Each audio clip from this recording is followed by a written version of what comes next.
"Don't let your dad see this," Mom whispered, her voice trembling as she shoved a faded envelope into my hands. The urgency in her tone made my heart race.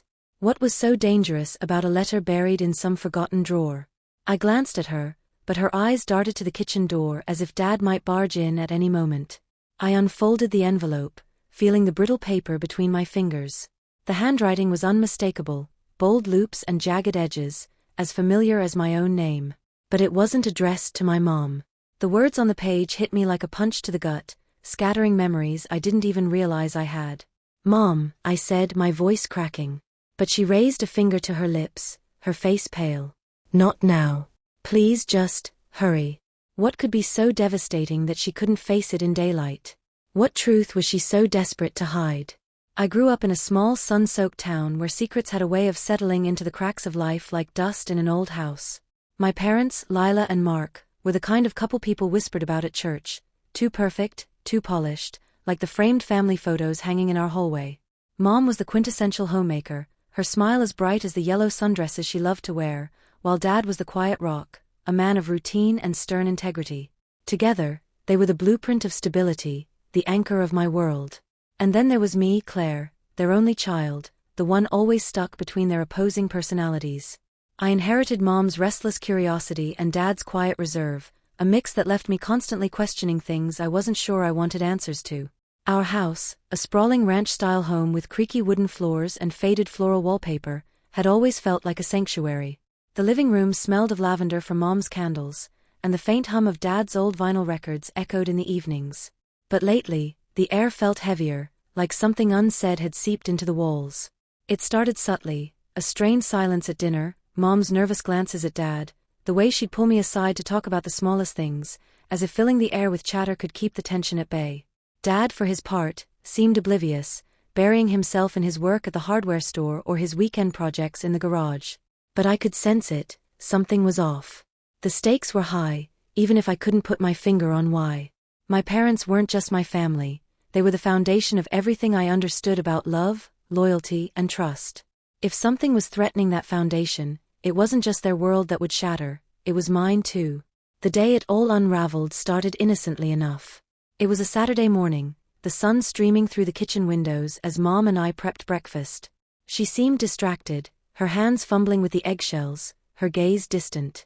Then the knock at the door came, a sound that would echo in my memory for years to come. Mom froze, her eyes darting to me before she hurried to answer it.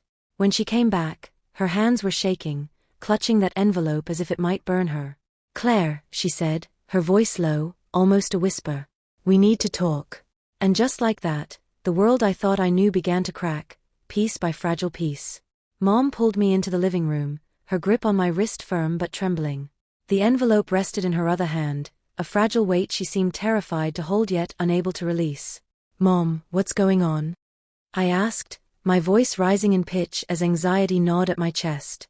She glanced toward the hallway, as if Dad might materialize from thin air. "Your dad can't know about this," she said, her voice barely above a whisper. "Why not?" My pulse quickened. "What's in the envelope? What's so bad you can't just tell him?" Her eyes darted to mine, wide and brimming with something I couldn't quite place. "Guilt? Fear? It's complicated, Claire. Please just trust me." Trust. That word hung in the air, heavy and brittle. I wanted to believe her, to trust that whatever was happening, she had a good reason. But the cracks in her voice, the way her hand shook, told me there was more to this than she was letting on. She handed me the envelope, her fingers lingering for a moment before letting go. "Read it," she said, her tone resigned, as though she were bracing herself for impact. I hesitated, my stomach churning. But curiosity won out, as it always did. I slid my finger under the flap and pulled out a single sheet of paper, the edges yellowed with age. The handwriting was bold, almost aggressive, and it took me a moment to process the words.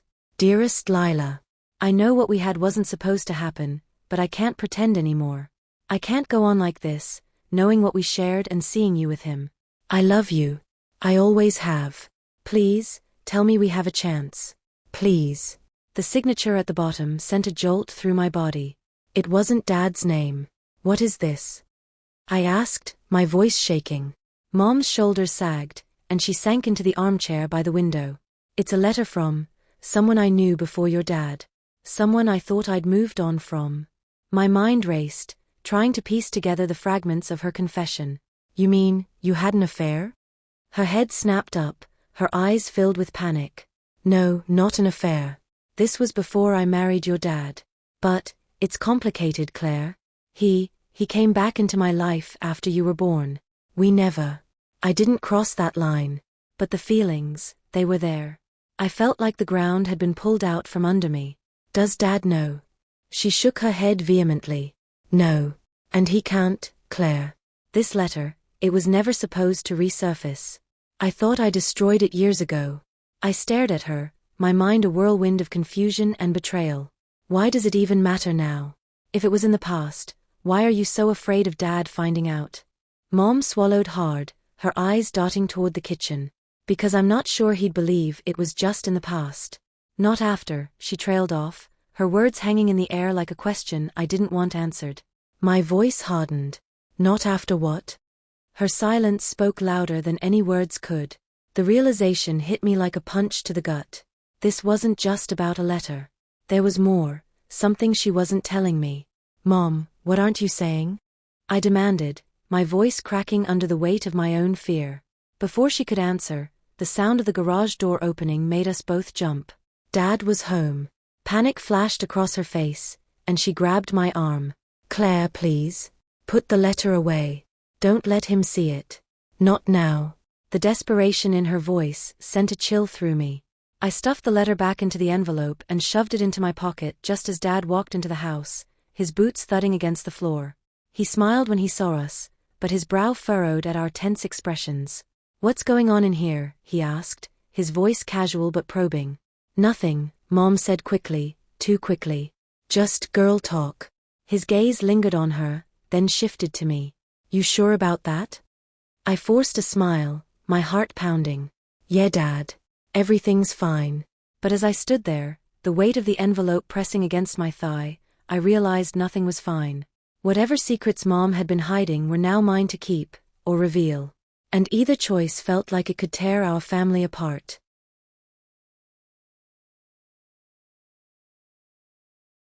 The tension lingered for days, thick as smoke in the air, and I felt like I was choking on it. The envelope never left my possession. I kept it hidden in the drawer of my nightstand, buried beneath old notebooks and crumpled papers. But its presence was a constant weight on my mind, like it was alive, pulsing with the truth I didn't know how to handle. I tried to act normal around Dad, but every time I looked at him, I felt a pang of guilt twist in my chest. He deserved to know, didn't he?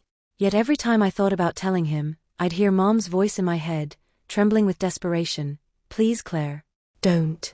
I couldn't stand the secrecy any longer. That evening, I sat at the dinner table, the sound of forks scraping plates blending with the faint hum of the radio. Mom and Dad chatted about mundane things, weather errands, the neighbor's new dog, but I wasn't listening. My gaze flicked between them, my stomach knotting tighter with each passing second. Finally, I couldn't take it anymore. Mom, can I talk to you? I blurted out, my voice louder than I intended. She froze, her fork hovering mid-air, and her eyes darted to Dad before settling on me. Now. I nodded. It's important. Dad looked up from his plate, his brow furrowing. What's going on? Nothing, Mom said quickly, standing so abruptly that her chair scraped against the floor. Claire and I just need a minute. But Dad wasn't buying it. Lila, what's this about? His voice was calm, but there was an edge to it that I'd rarely heard before. Mom hesitated, her eyes pleading with me. But I couldn't keep the words in anymore. It's about the letter, I said, my voice barely above a whisper. Dad's face hardened. What letter? Claire, Mom said sharply, her tone warning me to stop. But I couldn't. The dam had broken, and everything came rushing out. The letter from someone Mom knew before you. Someone who, I faltered, my throat tightening, who said they loved her. The room fell into a suffocating silence. Dad's expression shifted from confusion to disbelief, and then to something that looked like betrayal. Is this true? He asked, his voice low and steady, but his eyes were blazing. Mom opened her mouth, then closed it, as if searching for the right words. Mark, it's not what you think, she finally said, her voice trembling. It's from years ago. Before we were married. It doesn't mean anything now. Then why hide it? He shot back, his tone cutting. Why not tell me? She flinched, and for a moment, I thought she might crumble. But then she straightened, meeting his gaze head-on. Because I didn't want to hurt you. I didn't want you to question everything we've built together over something that's in the past. But it's not in the past, is it? Dad said, his voice rising. Not if it's still haunting you. Not if you couldn't destroy that damn letter. I thought I did. Mom snapped, her voice breaking. I thought I'd burned it years ago. I never wanted to see it again, Mark. You have to believe me. He shook his head, running a hand through his hair as he paced the room. I don't know what to believe anymore, Lila. Watching them unravel, I felt like a child again, caught in a storm too big for me to weather. Stop, I said, my voice trembling. Both of you stop. This isn't just about the letter, is it? It's about trust. And if you don't start being honest with each other, then what's the point? My words hung in the air, raw and heavy.